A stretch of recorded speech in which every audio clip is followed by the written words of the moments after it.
ఏం చేసినా మాకు అర్థం కాలేదు. ఓట్లు బీఆర్ఎస్ కు వ్యతిరేకంగా ప్రజల కోసం ఉద్యమాలు మేం చేస్తే నమ్మి కాంగ్రెస్ పార్టీకి ఓటేసారు. ఇవాళ మా పరిస్థితి ఏంది? ఆ రోజు బీఆర్ఎస్ పార్టీ అరాచకాలు చేసింది, కార్యకర్తల మీద లాఠీచార్జ్ చేసిర్రు, కార్యకర్తలను 100 రోజుల పాటు, నెల రోజుల పాటు జైల్లో వేసారు, కాలు చేతులు విరగొట్టారు, రౌడీ షీట్స్ ఓపెన్ చేశారు. కానీ అయినప్పుడు కూడా భారతీయ జనతా పార్టీ కార్యకర్తలం అందరం కూడా ఇవాళ బీఆర్ఎస్ పార్టీ అరాచకాలకు వ్యతిరేకంగా కొట్టాను. ఎక్కడ భయపడలే.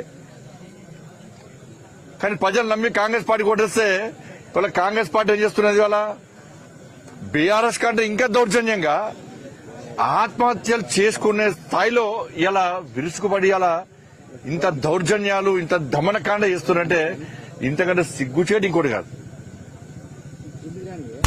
వాళ్ళేమో అట్లా వేసారు, వీళ్ళేమో ఇట్లా వేసారు. ఇంకెన్ని రోజులు భరించాలని చెప్పండి. తెలంగాణ ప్రజలు ఆలోచించాలి. ఇవాళ మధుకర్ అనే కార్యకర్త గురించి ఇవాళ ఇటుపక్క కార్యకర్తలు, అటుపక్క ప్రజలందరూ కూడా సామాన్య ప్రజలు, ఆ చిన్న చిన్న అమ్మాయిలు, మధుకర్ అన్న మావాడు, మాకు ఆపద వస్తే, మాకు కష్టం వస్తే మధుకర్ అన్న మమ్మల్ని ఆదుకుంటాడు. ఆ రోజు కూడా చిన్న చిన్న పిల్లల డీజే వల్ల ఎగిరి పడితే పరిస్థితి ఉన్నది.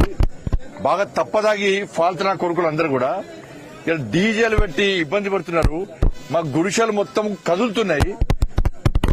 ఇంట్లో ఉండలేని స్థితిలో ఇవాళ మేము మధుకరణ చెప్తే, మధుకరణ పోయి ఇవాళ పోలీసులకు చెప్తే ఇలా దాన్ని ఆపాల్సిన పోలీసులు ఉల్టా కాంగ్రెస్ పార్టీ నాయకుల యొక్క ఒత్తిడి తలకి వాళ్ళ ఇంటికి వచ్చి పోలీసు అధికారులు వచ్చి ఇంట్లో అరేంజ్మెంట్ చేయడము, వాళ్ళ కుటుంబ సభ్యులను తిట్టడము, ఎస్సీ ఎస్టీ అట్రాసిటీ కేసు పెట్టడము, అత్యాచారం కేసు పెట్టడము. ఇదెక్కడ ఆలోచన అర్థం కాలేదు. ప్రభుత్వాలు గతంలో ఏమైంది? బీఆర్ఎస్ పార్టీ అధికారంలో గిట్నే చేస్తే ఇవాళ అధికారుల పరిస్థితి ఏంది? కోర్టుల చుట్టూ తిరిగేటువంటి పరిస్థితి వచ్చింది.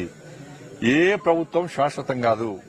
నేను మళ్ళీ చెప్తున్నా, మీరు ఏం చేసినా కూడా నెక్స్ట్ తెలంగాణ రాష్ట్రంలో ఏర్పడేది నరేంద్ర మోడీ గారి ప్రభుత్వం, భారతీయ జనతా పార్టీ ప్రభుత్వం అన్న విషయాన్ని ఒక్కసారి పోలీసు అధికారులు గాని, హరాస్మెంట్ చేసే కార్యకర్తలు, కాంగ్రెస్ పార్టీ కార్యకర్తలు, బీఆర్ఎస్ పార్టీ కార్యకర్తలు గుర్తుంచుకోవాలి. చుక్కలు చూపడతాం. మేము అరాచకం చేయమేము. ప్రజల్ని ఇబ్బంది పెట్టేటోళ్లను, ప్రజల ఆస్తులను దోసుకుంటోళ్లను ఎట్టి బస్సులో వదిలిపెట్టాం. గుర్తుంచుకోండి. చాలా మంది అనుకుంటారు, బీజేపీ చాలా రోజులు చెప్తారు, ఈసారి ఎట్టి బలకు వచ్చేది భారతీయ జనతా పార్టీ ప్రభుత్వమే. ఇలా యూపీలో చూడండి, ఇతర రాష్ట్రాలు చూడండి, ఎట్లా పాలన ఇస్తాం. ఈ గుండాగిరి చేస్తోని, రౌడీజం చేస్తోని ప్రజల మాన ప్రాణ ధనాలు దోచుకుంటోళ్లను, ఆస్తులను దోచుకుంటోళ్లను ఏ విధంగా శిక్షిస్తున్నామో ఒక్కసారి ఆలోచించండి. అదే పరిస్థితి తెలంగాణ రాష్ట్రంలో రాబోతున్నది. దురదృష్టం ఏంటంటే భారతీయ జనతా పార్టీ కార్యకర్తలు ఎవరు కూడా ఆత్మహత్య చేసుకోము. నేను మళ్లీ అప్పీల్ చేస్తున్నా, భారతీయ జనతా పార్టీ కార్యకర్తలకు మీ ద్వారా అప్పీల్ చేస్తున్నా, ఆత్మహత్యలు చేసుకుంటే భారతీయ జనతా పార్టీ కార్యకర్తలు కాదు. ఇలా మధుకర్ అనే వ్యక్తిని కాంగ్రెస్ పార్టీ నాయకులు ఇబ్బంది పెట్టడం వల్ల, అరాచకాలు చేయడం వలన, ఏలన చేయడం వలన కూడా ఆత్మహత్య చేసుకున్నాడు. కానీ నమ్మిన సిద్ధాంతం కోసం పనిచేసేటువంటి కార్యకర్తలు. అరే బీఆర్ఎస్ పార్టీ ఎంత అరాచకాలు చేసింది? భరించడం. కాంగ్రెస్ పార్టీ ఇంకా అరాచకాలు చేస్తుంది, ఇంకా భరించాలి. ఇంకా భవిష్యత్తులో కాంగ్రెస్ పార్టీ ఇంకా అరాచకాలు చేస్తుంది, పోలీస్ కేసులు పెడుతుంది, లాఠీ చార్జీలు చేస్తుంది, జైల్లో పంపుతుంది. కానీ అన్నిటికీ భరించి తెగించి కొట్లాడేటోడే భారతీయ జనతా పార్టీ కార్యకర్త. దాన్ని గుర్తుంచుకోవాలి.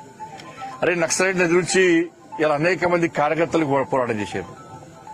నక్సలైట్లు వార్నింగ్ ఇచ్చారు, చంపుతామన్నారు, డేట్లు చెప్పారు, ప్లేస్లు చెప్పారు.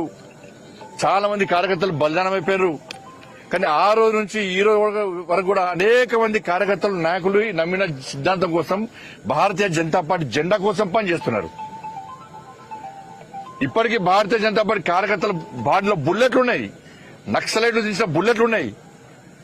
భారతీయ జనతా పార్టీ ఇప్పుడున్న నాయకులు, అనేక మంది సీనియర్ నాయకుల యొక్క కాళ్లు చేతులు విరిచి నక్సలైట్లు, టెర్రరిస్టులు దాడి చేసిర్రు. నడవలేని పరిస్థితి, బాడీలో బుల్లెట్ పెట్టుకుని ఇప్పుడు కూడా పార్టీ కోసం ఇలా మురళీధర వారి బాడీ లోపల ఇప్పుడు బుల్లెట్ ఉన్నది. మురళీధర వారి బాడీ లోపల. కానీ మురళీధర వారు ఏ రోజు కూడా భయపడడానికి పోలే. ఇప్పుడు కూడా అదే జెండా కోసం పనిచేస్తున్నాడు. పార్టీ టికెట్ ఇచ్చినా ఇవ్వకుండా పార్టీ కోసం పనిచేస్తున్నాడు, సిద్ధాంతం కోసం పనిచేస్తున్నాడు. అనేక మంది నాయకులు ఇవాళ సిద్ధాంతం కోసం పనిచేస్తున్నారు. ఇది నిజమైన భారతీయ జనతా పార్టీ కార్యకర్తల దమ్ము ధైర్యం ఇది.